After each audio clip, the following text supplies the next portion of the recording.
know that I'd say most notably Andrew Sullivan. All right. Let's get to Andrew's head. We have some clients in the room. So let me see. Can I do a view full screen deal? Can I use will your clicker work? Yeah. All right. Hi. So I am on the making money side for people who create content, which is tough. I think that it is, there's a big problem on the internet, which is you guys can't make any money there. And we're dedicated to fixing that. So we describe ourselves as e-commerce for content.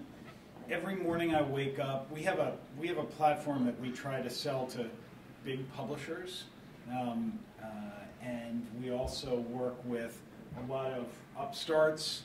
Andrew Sullivan's an example of those, but there are a lot of guys who do blogs and newsletters that you've read, whether they're business to business or independent commentators that use us, as well as big major media companies that we work with to help them come up with business models for their content that are more sustainable than banners. And I'll talk about what that means and how we do that, and I'll talk about the banner world. As Glenn mentioned, I was at WPP for about 5 years, and my agency was very involved in making media properties for media companies. So things like the Nokia App Store, or that Beijing Olympics thing, or a ton. ABC's first full episode player when they showed television shows on the internet for the first time. Those media properties were great, and then we signed up Target as a client, started doing a lot of interactive marketing work for Target. On the basis of that, I sold the agency at WPP, and my whole life became about marketing online, and I saw what a lousy advertising medium the internet has really been, with the possible exception of pre-roll. And so where there's this like elephant in the room of how will people make money off of this stuff, and that's what I've really dedicated my career to trying to fix now. So just to talk about what this, a broad 15-year view of the banner industry, right? So everything, when people talk about real-time bidding is going to add to CPMs, or you read puff stuff that that Randy Rothenberg and David Doty print in IAB publications, keep this in mind, right? If you think that this is all of a sudden going to wildly change for the better, and that running display advertising is going to become an adequate business model for you, please think about this. So interestingly, and there's a bullet point up here, mobile CPMs in 2012, and this hasn't changed significantly in 2013, are 1/5, according to the same KPMG report I saw referenced earlier, what they are on the desktop. So even if you think that there's going to be some blip here that's going to change things in a positive direction, mobile's pushing really hard the other way. And why is that? And I don't want to spend too much time on the advertising thing. I want to focus more on the good part of the conversation, but it's because it's very hard to tell a story in 40 pixels, right? You can't get an emotional response out of the ad units we've provided for people on the internet. And when I deal with, my former life, CMOs at places like P&G and Kimberly-Clark and HSBC and B of A and places like that, they don't viscerally get excited about the internet for that reason. And while there are a bunch of great marketing things you can do on the internet, those are tough to scale. Native programs are exciting, but they're about as big as product placement is in traditional advertising, right? They're great one-off opportunities, but if something works, if it's a TV ad, you just turn up the volume. You run more of it all around the world. If one of these bespoke programs works, even in a BuzzFeed or whatever, very hard to multiply that, right? So we have a very challenging advertising environment with display advertising on the internet. So thinking about what to do about that, right? So this is one of my clients today who, this is a real number. So what this means is they're very good at premium direct ad sales, by the way. And what they do is, this is a big major media company you've all heard of. And they sell ads on their site, and if you tally up all the value of the Enrelate or Outbrain stuff that they do and all the banners that they do, it's about, I think it's like $10.80 CPM per page view. That means, for a little quick math, that's a penny per page. Now let's say you do 50 million page views a month. That's a lot. That's $500,000. You try and run a newsroom with a full organization with 120 people working there on $500,000 a month, you're going to have a tough time, right? So this is a tricky market for everybody. Well, every other business in the world, whether it's Bejeweled or Burger King, does not work this way. Every other business in the world makes more money off their more engaged customers. Well, how do you do that? The value exchange. You ask for something from them in exchange for something. I'll talk a lot about, over the next couple of minutes, how that works. But yeah, you sell subscriptions to people, you sell one-off purchases to people, you get them to give you data and register, you ask them to share socially, and you can make them watch more interstitial, higher value ads. Value of a video ad, this is a gross generalization, but it's 8 or 10x what it is a display ad, because they work, as opposed to display ads that don't. You're sort of forced to see them. The really interesting thing happened first time I drew this chart on the wall. I have a guy who works for me who was at a big website, and he said, this is all well and good, Trevor, but 80% of the people, he's like, the vast majority of people are in this box right here, right? Everybody's in this little zone.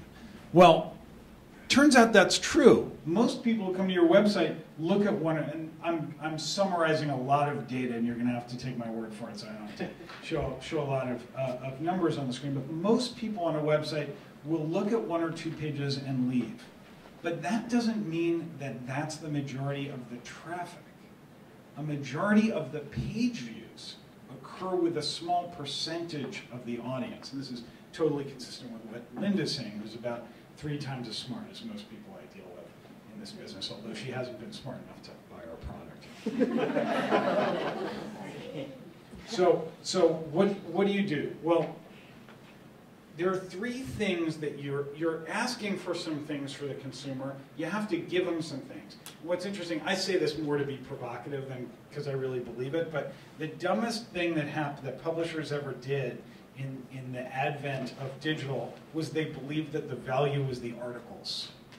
If you were to look at the amount of money you spend on the New Yorker or the Economist, or even Foreign Affairs potentially, you were to divide that number by the number of articles you read and think about the price per article, the number would be kind of insane. It's like dividing your health club membership by realizing it costs you $50 every time you go. There's a lot more happening than just buying an article. And so most attempts to sell articles fail. But there are all kinds of other things you can do. So there's content stuff, and it's much more sophisticated potentially when you ask somebody to pay for content or an exchange and some value exchange in content than just saying, buy this. A lot of people are doing sort of Dutch door stuff. You can read the first half of all the articles, right? Or you can read this, but you can't get all the behind-the-scenes stuff, all the commentary, etc. Downloads. There's a ton of people very successfully selling ebooks and songs and audio recordings of articles and interviews and long form. And there's a ton of content stuff that you can do. There's also a ton of community stuff that you can do. So I talk a lot about the difference between the mobile video game market and the publishing market. Didn't you take several minutes from me with that thing with a great meeting? Anyway, I'll get through this quickly. So there's a lot of community, taking part in community makes a big difference. That's what a lot of people monetize. And also capability, being able to watch something interruption-free from interstitial ads. Or we have one client who's starting to sell, if you're a subscriber or if you socially share a lot, we'll give you access to articles 2 hours before the rest of the world. That's not new content they're selling, it's new capability on the site. So where this all comes through is what we do now is we start all our engagements with putting JavaScript trackers on people's websites, because you'd be amazed, very few people have a longitudinal sense of their audience. They can say, oh, I have this much traffic to this, that much traffic, but they can't say it takes 3 months for somebody to mature from the first time they follow a link to my site to become a subscriber. Or this group is much more likely to register than this other group. So we do exactly what Linda's talking about. We create, this is the simplest form of it, but we do a lot of bespoke versions for clients. we create a audience segmentation, a market segmentation based on people's level of commitment, the number of page views that they look at. We figure out ways to monetize them, which are usually some mix of models, and we figure out offers that are not only going to move them through this funnel, but also maximize the value at each step. So this is stuff with the Daily Beast we've been working on, and they're great. They've been saying anything we do for them, they want to be standard, so they've let us share a lot of their stuff. And these are online events where you can either register or pay, or extra content on things. This is another thing we've been working on, we've been calling a speed bump, which is this, you know, in effect, your access has been sponsored by a particular advertiser, or if you're a subscriber, you get to watch ad-free. Much more value in both driving the subscription and monetizing people this way. This is what Glenn was talking about we do for Andrew Sullivan. Andrew's a single proprietor, basically, who made over $600,000 in January from his blog, and he says, pay me what you think this is worth, right? And we have a very complicated model for Andrew. It's not just a metered paywall, it's about expanding articles, and you get to expand it a certain amount to get his longer form commentary before you hit the paywall. There's this deep dish thing, which is long form stuff that is behind the paywall, and there's a lot of community generation he does. And at the end of it, you know, first year we worked with him, he said, pay me $19.99 minimum or pay what you want. This year he said, I'm still going to set the minimum of $19.99, but would you pay me $25? And it's miraculous how many people did it. We have a lot of customers who say, just pay me, I'm not going to restrict access, but just pay me if you think this is worth something. And they do surprisingly well. You know, everybody is in this mindset of people don't want to pay for things, but it's exactly the opposite. They really want to support content that they care about. So, you know, The Economist is a big client. We power a lot of, this is a separate conversation, which is there's a lot of plumbing that we have to do to figure out the rights across apps, understanding who a user is, knowing what to do if they want to cancel or add time onto their subscription period. So there's a lot of heavy lifting from a software perspective, but when it works, it can really work. And I think I'm out of time, right? So I'm not going to go through the rest of the slides, but if anybody wants to know anything more, I'll be here. Yeah, we're going to bring you back. Thank you for having me. Well, and then we have 3 minutes for questions right now. So who's got one for Jim right there? I was just interested to see that social sharing was further up the ladder than email registration, which is, I would have thought it was the reverse. I was just curious about your thoughts on social sharing. Can you repeat that question? Yeah, so what he was Could you saying go back is, to that slide? so there's this kind of conceptual model that I have here where I have social sharing as a higher value thing than registering or giving data.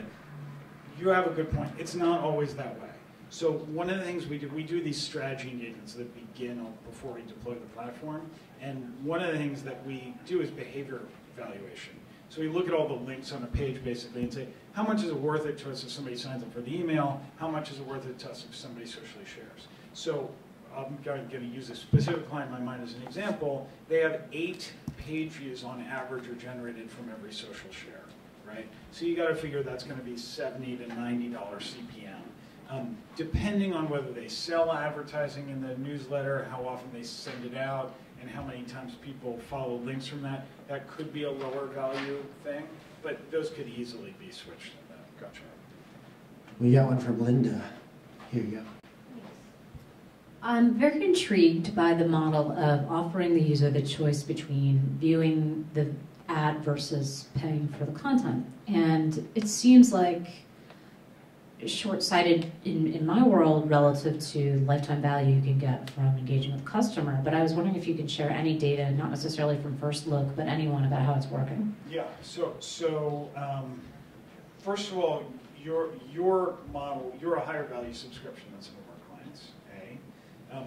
B, they're okay, they're just excited about the additional monetization, even if people don't subscribe. 45% of people in metered paywall situations subscribe before they hit the end of the meter, okay? Which is, what I'm implying is that people want to feel like, I might as well subscribe. It's not necessarily purely a value quid pro quo, where they say, I so much don't want to watch this advertising, I'm going to subscribe.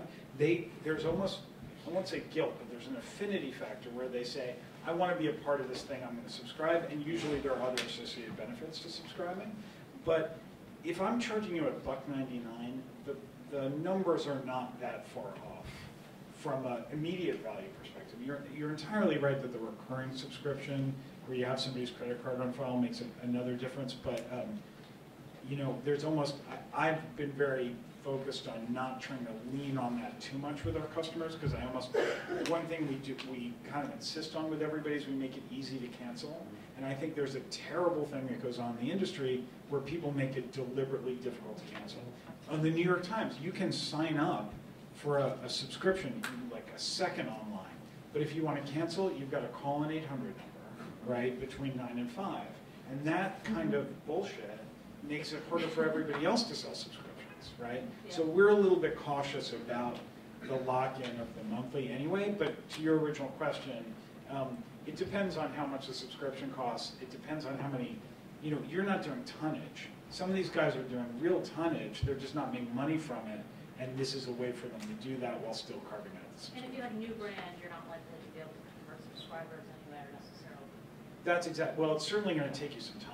I mean, we have a lot of people who have metered situations where there's a tremendous number of people who are actually very clever at budgeting their meter level. So there's a lot of people always who are hanging out at the end of the meter, and you're always in this conversation around a conference room table where you're saying, if only we can convert these people who are at the end of their meter period, boy, we'd be in clover. That's the number of subscribers we really want. And so monetizing those groups, especially because for them the acceptance factor is very high. We don't have people who encounter a speed bump video ad and then don't visit over the next 30 days. That's a negligible number. It can be entirely consistent with what that number would be before we introduced the ad. And it's because we're only targeting engaged people with it anyway. All right, he's coming back in just a few. Please remember your questions. Please give a hand for Trevor from Tinypass.